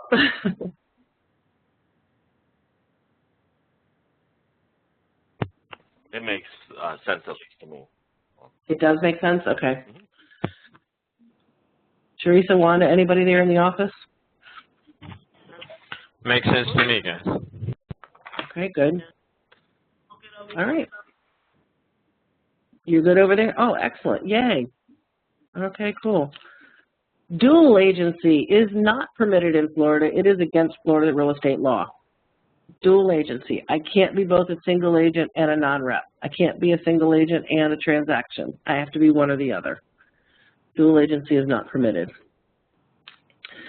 Okay, let's talk about common activities of a broker or salesperson. Listing a property for sale, finding buyers, negotiating the sale or purchase of a property, negotiating a lease on behalf of a tenant or a landlord, representing someone in the exchange of property, buying or selling options, which is the right to buy a piece of property at some time in the future. Think about a lease option. when we talk about that bullet. Collecting rents for more than one building owner. So those are some common activities of a licensee. Aha! Sherman Antitrust Act. The Sherman Antitrust Act is a federal law that prohibits activities that are considered to be in restraint of trade, forbids any type of price fixing in any industry. Definitely applies to real estate for sure, and you'll hear us talk about it when we're doing meetings. We'll talk about antitrust obligations. And basically, antitrust, the Sherman Antitrust, basically has got a couple of things to it, but price fixing is not okay. In other words, real estate agents must be paid on a commission basis. There's no such thing as a standard commission rate, and no local real estate board or association has the authority to set those rates or create standardized fees for services. So if someone calls on the phone and says, well, what should I put? That's where I said, talk to the broker. They need to go back to their broker. Well, what is everybody else putting in for non-rep? I don't know. You need to talk to your broker. Don't tell them what everybody else is putting in. That could be considered price fixing. And you would be enabling it if you did that. How about, sorry about that. No. That brought me to one question that, and a call that I've had before. They call and they say somebody changed the commission rate there after the whole transaction went through. I mean, how? If they have, and they'll be like, I have a printout of it. The original amount, and now that's a sticky. That's pretty sleazy, to put it mildly. So the agent. So if I understand correctly, so the listing agent had a commission in under the listing says 3.3. We'll just assume it's 3.3 and 3% across the board. And I bring the buyer, and I'm expecting that I'm going to get a 3% commission on the sale of that property for bringing the buyer. So, Gustavo, help me out if I understand correctly. After I've put the contract together, I go back into MLS and it shows that it's 2% across the board. Is that what you're saying? Okay. Or zero. Definitely a code of ethics violation, without a doubt. For sure, a code of ethics violation, probably a professional standards violation as well. But essentially, what could happen here is that when I go to the closing with the title company that's going to put the closing together, they're going to look at the MLS sheet that's submitted with the listing or with the contract to determine how the commission's paid. Because when you submit your contract to the closing company, you should put in your MLS sheet, which shows what the cooperating agent's going to get paid.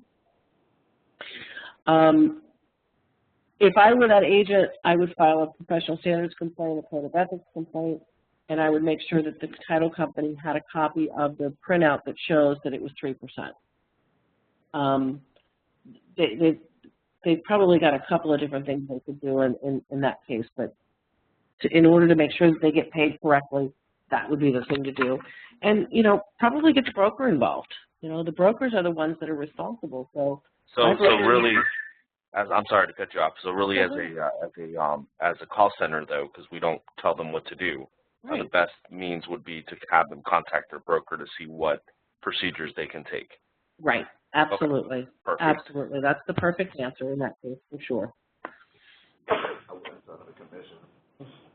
She wanted me to tell her, well, depending on, I'm sorry, I can't tell you that. Yeah. I mean, that's quite common, that I find now that a lot of agents, when you do, refer them to their broker, they always say, well, I don't really talk to my broker, or I can never get any time with my broker, or it's like they're very disconnected a lot of times.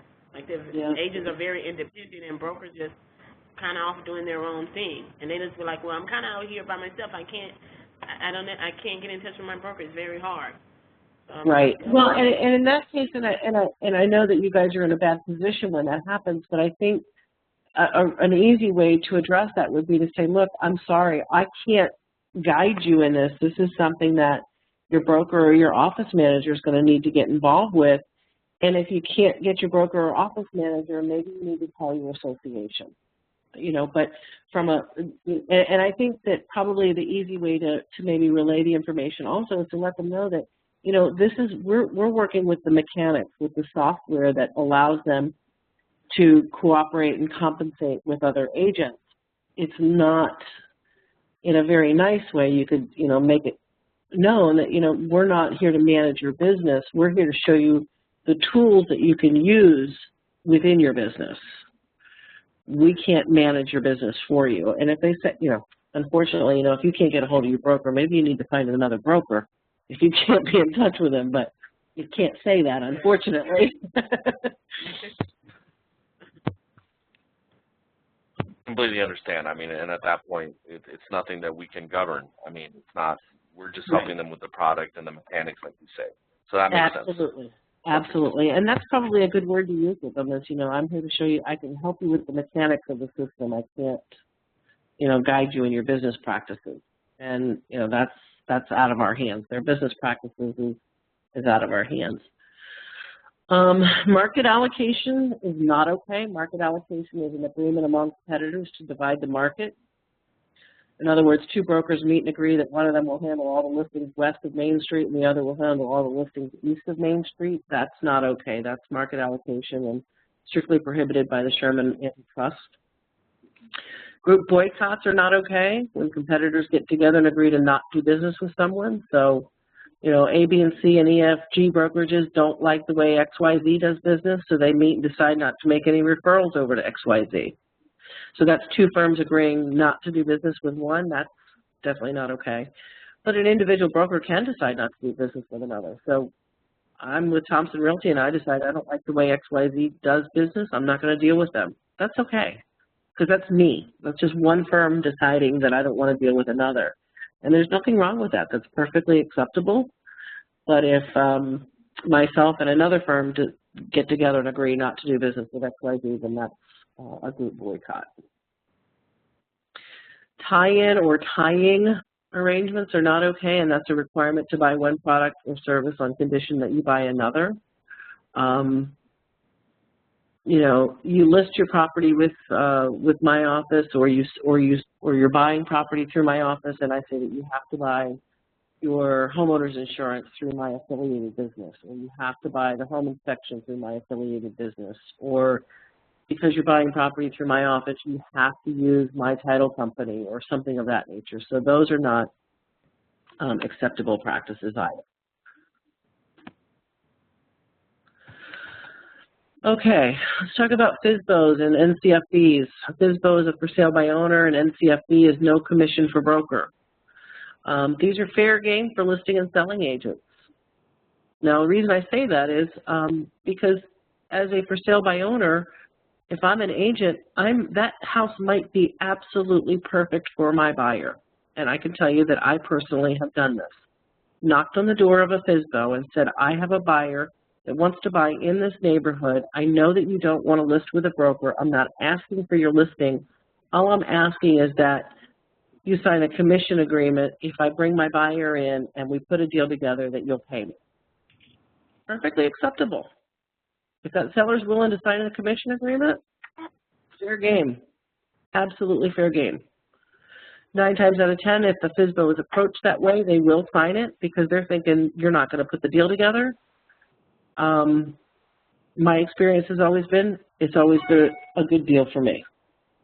So those are definitely open. But just bringing up the terminology again so that you're familiar with the terms, should you hear these terms through the course of your calls. All right, let's talk about fair housing laws. The basics of fair housing laws is to prevent discrimination in housing and permit people to have an equal opportunity to live where they want. It starts with the 1866 Civil Rights Act, which prohibits discrimination in the purchase and sale, lease, or conveyance of real property on the basis of race or color without exception. And I put that in big letters because there is no exception. The 1968 Fair Housing Act, known as Title VIII of the Civil Rights Act, it's enforced by HUD, or the Department of Housing and Urban Development. Typo. Best understood when brokered down into, wow, I don't know what I was supposed to say there, prohibited acts and protected classes. HUD guidelines must be followed in advertising, so they need to refrain from using certain words, phrases, pictures, or other virtual representations that are discriminatory, and refrain from using certain types of media as a means of discrimination. In other words, if they know that a certain group of people watch a certain or attend a certain event or do something specific, and I'm only going to use that medium as my advertising method because I only want to reach that group of people, then that could be considered discrimination. So they need to be careful with fair housing laws. Categories of prohibited words, code words, catchwords, or catchphrases. They can't discriminate based upon color, familial status, handicap, national origin, race, religion, sex, gender. Those are the categories of prohibited words for their advertising. That's why you'll see we've got the prohibited words in our in ML Exchange and Fusion, and then we have the caution words. So caution words are basically saying, putting them on alert and saying, wait a minute, did you use this word in the correct context? So Italian marble would be considered a caution. Because I used Italian marble, it's in the right context. But if I said Italian only neighborhood, that would be prohibited. Okay, so that's the difference in the different categories of that's the different categories, shall I say, of the prohibited words. And then you've got some other prohibitions, like telling somebody a property isn't available when it is, just because of their race, color, creed, sexual origin, familial status, etc. Blockbusting, which is scaring people into selling, going into a neighborhood and saying, hey, look, there's a whole bunch of, I don't even know, a whole bunch of this type of people that are getting ready to move in to the neighborhood and you need to sell your house. Steering is telling people where to live.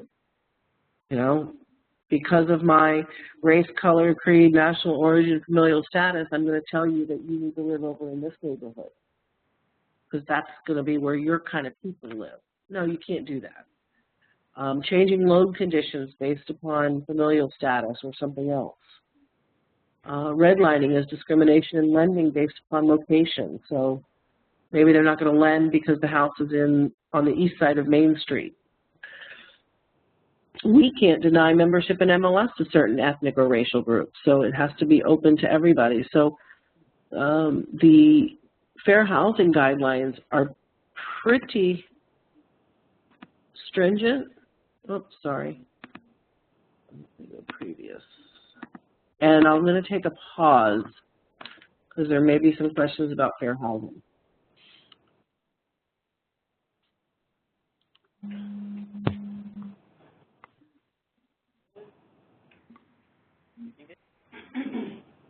No questions? Okay. All right, good. Okay, let's talk about, in the beginning, there was a house to sell. So how does a licensee obtain a listing? Through what we call farming, maybe through their sphere of influence, maybe from a walk-in, maybe referrals. I don't know. How do they get a listing? I don't know how they get a listing. It might be just pure luck. It could be advertising. It could be any number of different things. But the process of obtaining a listing, an owner decides to enlist the services of a real estate agent. They interview several brokers or salespeople typically, and they decide who best might meet their needs. Well, how do they decide? I don't know. Again, that's up in the air. Is it personality? Is it a marketing plan? Did I go in and wow them with all my statistics and my CMA and my production levels, and they just liked me? Maybe we have, maybe we've got something in common, so they decide they want to hire me to sell their house. I don't know how they decide. It could be any number of different factors. But let's talk about the listing presentation. The listing presentation will typically include the CMA, which is going to include the subject property information, comparable property information, and market statistics. They'll probably typically include a resume about themselves, And really what they need to think about when they're doing these listing presentations is that this is a job interview. You know, when I got into real estate many years ago, my mother said, this is your job. This is your job. This is what you do. Don't take it lightly. This is your job. This is how you get paid. This is how you pay your bills. So I think having that, you know, I guess in thinking about being on the other side of the phones with our members is that thinking about it that way too, is that this is their job. This is what they do. This is how they pay their bills. This is how they feed and clothe their families.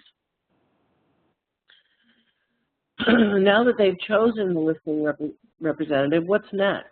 Well, I say big old letters marketing, because that's really what it is. It's marketing that property. It's getting the signatures for the listing agreement by all owners and the broker if required. Does the broker need to review it? Maybe, maybe not. I don't know. It depends on the broker. It depends on their office policies. They're going to enter it into the MLS. They're going to put a sign in the yard typically. They're going to add it as a featured listing to their website. They're going to prepare a feature sheet. This is just some suggested, I mean, there is no written rule, but these are some tasks that they might do once they receive a listing. And again, based upon the practices of themselves as an individual real estate licensee or as a office, they might have certain things that have to be done. You know, I always touch base with the owner to let them know what I was done doing the first week. I always set touch base meetings with my sellers, 30, 60, and 90 days out to let them know what's going on. We've had some showings. We're not getting any activity. Let's drop the price. I told you we weren't going to get any activity at this price, and we didn't. It's been 30 days. Let's go ahead and drop the price. Those types of things to be proactive with the sellers. Discussing marketing trends with the sellers. Renewing the listing prior to expiration. You know, these are things that they might be doing. Maybe they don't do any of it. I don't know. You know, if they're a successful listing agent, they've got a whole protocol of things that they do when they get a new listing, and typically that's why they're successful. The successful agents have a plan. They know what they're doing. They execute the plan, and it works. The less successful agents probably don't have a plan, and they just kind of let that listing flounder out there and hope and pray that somebody, you know, shows it and somebody sells it. So you'll see a lot of question marks here, and that's because, again, it all depends on the agent. It all depends on the practices and their business practices. So once they get the listing and now we have a buyer, what happens next? The cooperating agent has a buyer who wants to view the listing. The agent might preview that listing. They might show the listing. They might present an offer to purchase. And if an offer is delivered, now the negotiating begins. Do you have to show the property in order to sell it? I'm here to tell you personally, no.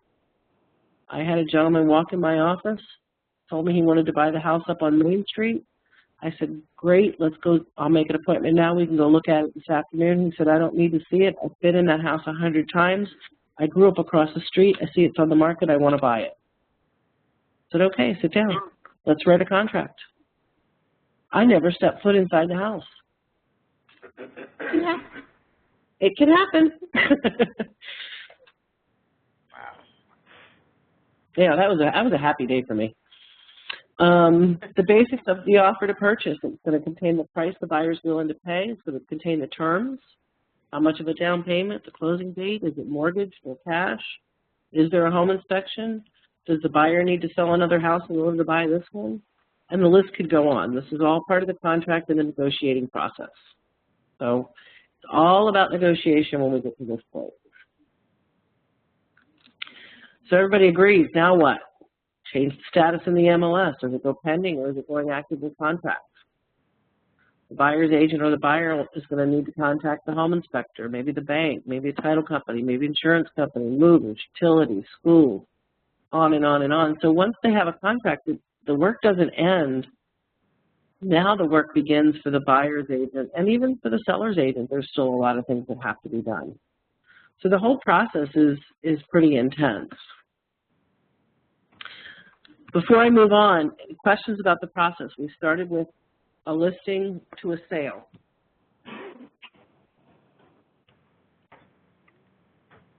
Gosh, you want to ask your questions about short sales at this point? Yeah, and it's because they When I first started, I got laughed at, but it's okay. What makes a short sale? Does the bank decide the short sale? No, that's a really good question, though, Gus. What makes it a short sale? Basically, a short sale is where the seller is unwilling or unable to close the transaction, paying off all liens. So let's say, for instance, I'll give you a great scenario. Let's say the house is on the market. Let's say the seller owes $100,000 for the property. His mortgage, he owes $100,000 payoff on the property. Let's say he puts the property on the market for $105,000. They don't expect that they're going to get $100,000 for the property. They expect they might get $90,000 to $95,000. Okay, so they put it on the market for $105,000.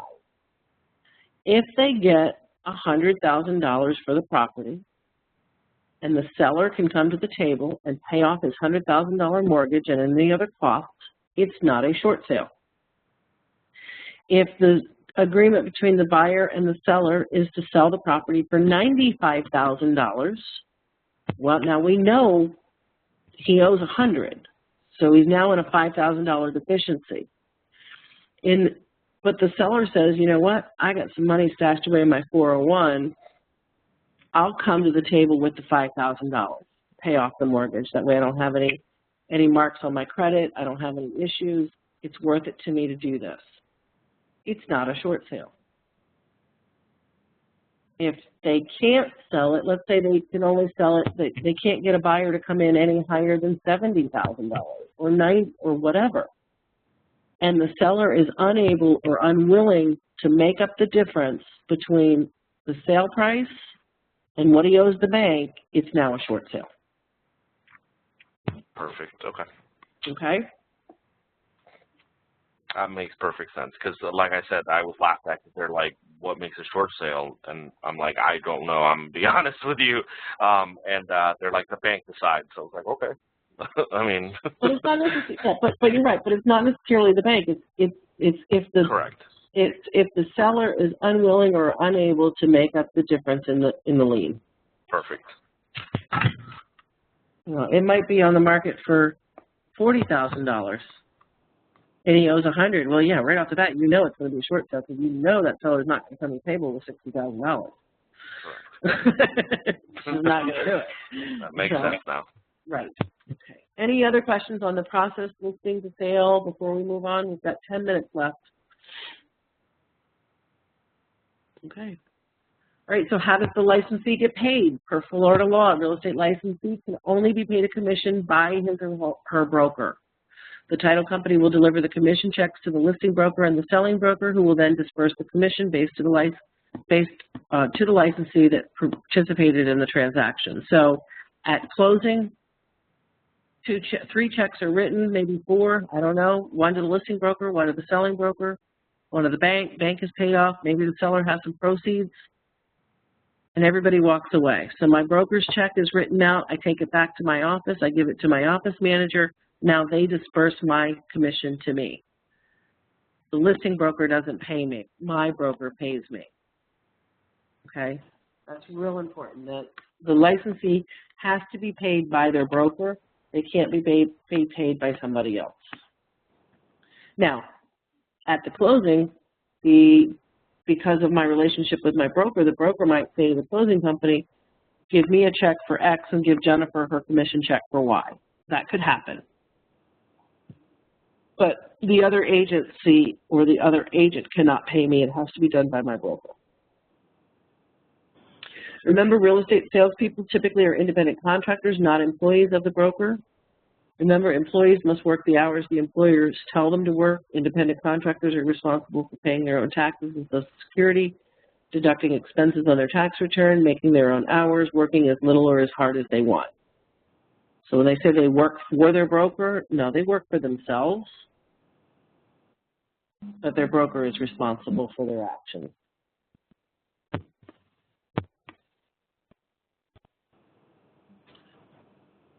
Okay, we're on the downside here, guys.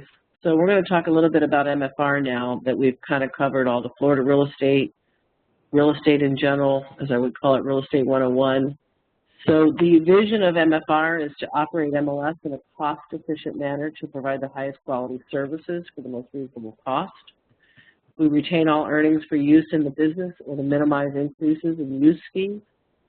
We utilize all net revenues to fund necessary capital expenditures and other reserves to offset increases in fees. So any revenues that we have, we put back into the business, or we offer new services to our members, basically. Our coverage area, everybody should be familiar with this. I don't need to dwell on it. But a little bit of history for you folks might be helpful. We started off in 1993 as Central Florida Information Services. West Volusia joined us in 99. Tampa in 2003. The 5 Southwest in 2007. Pinellas West Pasco in 2010. And Central and East Pasco in 2012. We started with 4,400 members in 6 associations, and now we are 33,000 strong with 15 shareholders and 4 customer associations or boards. Our member benefits, I would test you on this. I probably should, but I'm just going to pop them all in here. Of course, we have Fusion and IMAP and the consumer site and down payment resource and Proxio and Stats and the data co-op, RE Technology, Showing Time, Transaction Desk, our university site, Red Plus Innovations, Rate Plug, RealBiz, Property Panorama, and the consumer and agent app for the phone, My MLS app. Plus, of course, we have our world-class call center, our 24/7 knowledge base, IDX and RUTS administration, free member training, complete management of rules and regs, compliance, and billing. We have our commercial offering for our members. If it's an optional membership, instead of Fusion, they can have MFCRE membership, which is for our commercial members. It's a national commercial database, accurate and localized content, national syndication and exposure. We launched RPR Commercial in November of last year. They have access to IMAP and Internet Fax and RealBiz 360 and mobile access via the smartphones and training. This is just kind of a checklist. This is all the services I just went over, but this is kind of cool. Neat little checklist here for folks. Got 5 minutes. I need to talk about governance and structure. We have Realtor Association boards with 400 plus members can qualify for shareholder ownership. With less than 400, they qualify as customer association or board. Currently, we have 15 shareholders and 4 customers, plus the 33,000 plus subscribers in 14 counties. So how do licensees join MFR? Okay, this was where we talk about the Thompson brokers. Okay, MFR membership can be joined as direct as a non-realtor, that's our Thompson brokers, or through our local boards and associations with primary membership, so that's our regular realtor members, or they can join as secondary MLS through one of our local boards. So for instance, Daytona members may join as a secondary MLS through West Volusia to have access to MFR. So their primary might be with Daytona, but they join secondary MLS only through West Volusia to get MFR membership. Does this slide make sense? Or any questions? Yes. But the only one I have is on the direct, the non-realtor. So that means if I want to sell my house and I want to get access to the MLS, I can become a Thompson broker? No, you have to be a Florida real estate licensee to be a Thompson broker. You have to be a Florida real estate licensee to join MFR as a Thompson broker. You can't just be Joe Public. Okay. So you have to have a license, okay. But I guess I get confused with that term, non-realtor. Okay. A non-realtor, the only difference between a non-realtor and a realtor licensee is that a non-realtor does not have membership in the National Association, Florida Association, or their local association. They still have to be a Florida real estate licensee to join us. Okay, makes sense. Does that help? Yeah. So only a person with broker license can do this, or agent license? No, they have to be a broker to join as a Thompson broker, and then they could have licensees underneath of them. So this has to be, in order to have an office in MFR, you have to have a broker. You can't join as an independent salesperson. You have to join as an office, and your office has to have a broker. Remember, because the broker has the authority and takes responsibility for all the actions of everybody in their office.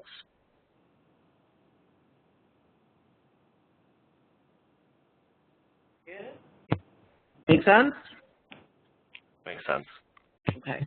All right, so what's next for a new MFR subscriber? They must attend the MLS Exchange Basic and Compliance, or MLS Basic and Compliance 101 within 60 days.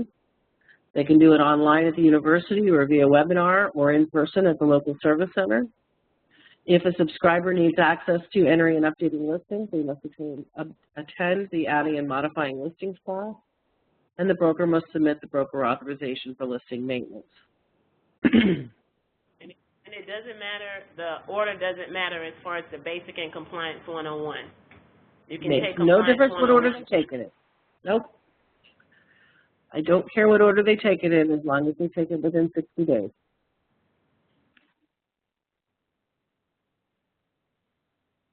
Here's the relationship slide that shows the relationship between the broker.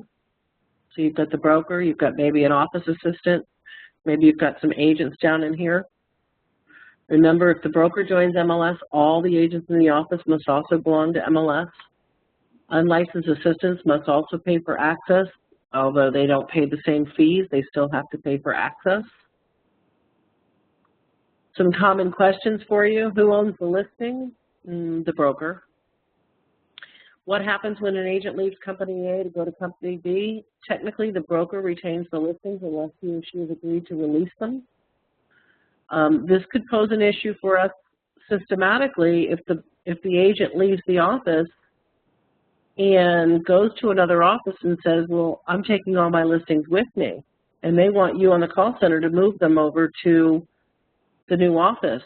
Not our job. I mean, we could, but I would refer them over to the association so that the association could show that they have the appropriate paperwork to move those listings. We don't verify. Can I pause you for a second? Please. I'm sorry. Gus and Sean, it's 10 o'clock, so the phones, the queues are open now, so I'm going to need you guys to go ahead and drop off. We're almost done anyway. So Gus and Sean, thanks for being here, and I'll make sure. Thank you, folks. Not a problem. Thank you. Goodbye. You guys you did a great job, Jennifer. Thank you. Oh, you're welcome. No problem.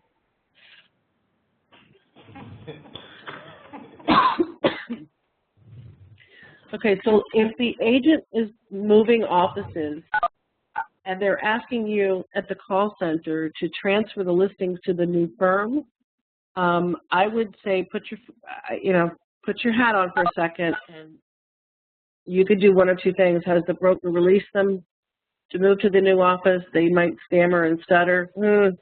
I would refer them over to the association and let them know that the association has the ability to do that. Even better yet, I'm going to use Mary Jo's, mantra, so to speak, of taking ownership. Why not call the association and let them know that you've got an agent on the phone, or worm transfer them even to that association and say, look, here's the situation. I have an agent on the phone that's moved to the office. They say they've got some listings that have been moved or need to be moved. Can you please take care of this for us? Can you handle the member? Because you can't just move a listing. I mean, that's a legal document, and if the first brokerage firm hasn't released the listing, then you've got no right in moving it through the system, basically. Right, and so even admin, they always tell us, either they have to withdraw the listing, have the broker withdraw the listing so they can enter it in, and then they're saying now that they're trying to get a list for us because all associations, they're not even transferring listings anymore, and they said that many of them are trying to get away from that.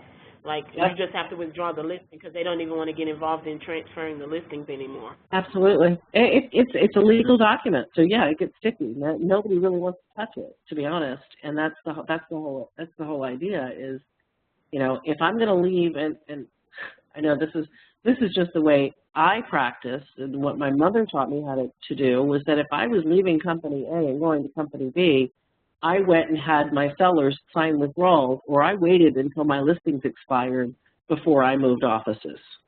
And then I didn't have to deal with it, you know? Yeah, that's smart. You know, so there's a couple ways to do it. But, you know, so why would an agent pick Company A over Company B? I don't know. Again, question marks, guys. Training programs, advertising opportunities, commission splits, who knows? You know, I had a bad experience with an agent in my office, and I can't stand to go in there and look at their face every day. I don't know. Could be any number of different reasons.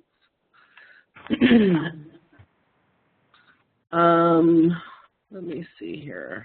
I don't know what happened to my slide deck, so bear with me. That might have been, no. Yeah, that was the last slide. So at this point, I will open it up for questions. Boy, I did that right on time, and I didn't even practice this for 2 hours. Perfect. Questions? Wouldn't all neighborhoods that have an HOA be deed restricted then? Because all HOAs tell people that they have to have their grass cut at a certain level, they can't have certain colors in it. So wouldn't they all be deed restricted? Jennifer? Sure. Yeah, you're going to have to repeat that for me because I couldn't hear the whole thing. Okay.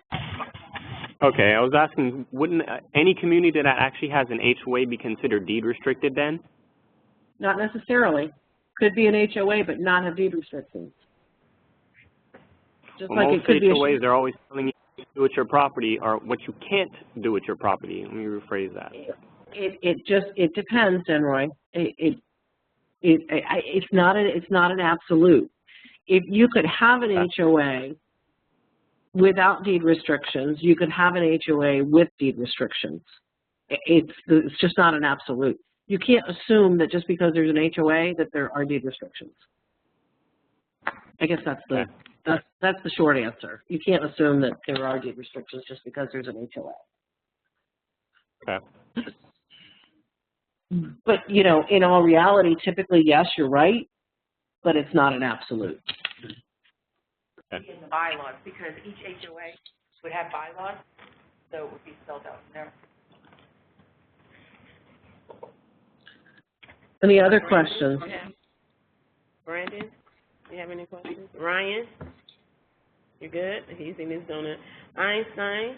Okay, I'm good. Bernard, Brian. All right, okay. Jennifer, I think that's it. Thank you so much for taking the time you. to do this for us today. Was this helpful, you think? Yes. Absolutely. What's me? Thank you. I learned a lot, too. All right, guys. Well, thanks very much. Have a great weekend, guys. Thank you all for coming in on a Saturday. I appreciate you being here with me since I was here, so thank you. No problem. Have a good weekend. All right, thanks. Bye. Enjoy, everyone. Bye-bye. Bye, guys. Jennifer? Can you, forward, how can we access the recorded link? Because we want to send it to the guys that weren't able to attend today. Well, let me stop the recording first of all, and what I'm going to have to do is once the recording is available, I will send you a link to it. It typically takes a little bit of time for the recording to actually render and so forth. And I'll make sure you get it, okay?